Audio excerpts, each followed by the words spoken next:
तर hi everyone, तर कशा आहात तुम्ही सगळे. तर आज मी सुकट आणि भाकरी बनवणार आहे. तर चला लवकर पण रेसिपी बघूया. तर इथे मी कढई घेतलेली, कढईमध्ये मस्त तेल टाकून घेतलेलं आहे. बघू शकता इथे कांदा टोमॅटो वगैरे सगळं काही मी कापून ठेवलेलं. तर मग इथे मी पहिली लसण टाकलेली आहे. लसण टाकायच्या नंतर आपण कढीपत्ता आणि मिरची टाकून घ्यायची. मग कांदा टाकून घ्यायचा, छान असं फ्राय करायचं ब्राऊन होईपर्यंत.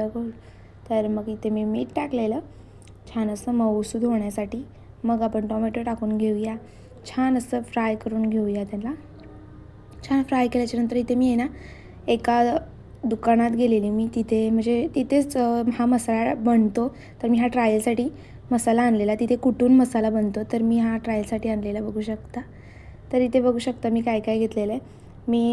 मी मसाला घेऊन आले तो थोडासा घेतलेला आहे, 2 चम्मच. आणि हळद घेतलेली आहे अर्धा चम्मच, धणेपूड अर्धा चम्मच आणि चिकन मसाला 1 चम्मच.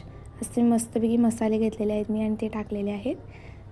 मग छान असं मी मसालेसुद्धा शिजवून दिले आणि त्याच्यानंतर मी ते कोथिंबीर टाकून दिली.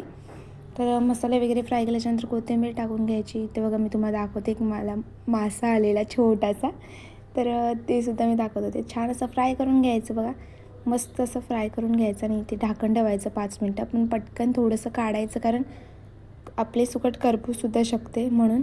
मग मी इथे कोथिंबीर वगैरे टाकली, छान असं मिक्स केलं, हलवून घ्यायचं छान बघू शकता. आणि असा मस्त स्मेल सुटलेला, एवढा छान झालेली सुकट. आणि हा मसाला खायलासुद्धा खूप छान लागत होता. आणि इकडे मी आहे ना एक साईडला भाकरीसुद्धा बनवत होते.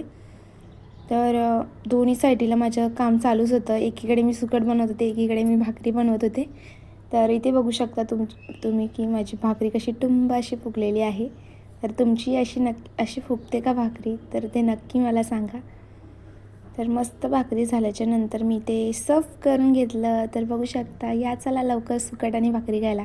आणि जाता जाता लाईक आणि सबस्क्राईब करायला विसरू नका बरं का.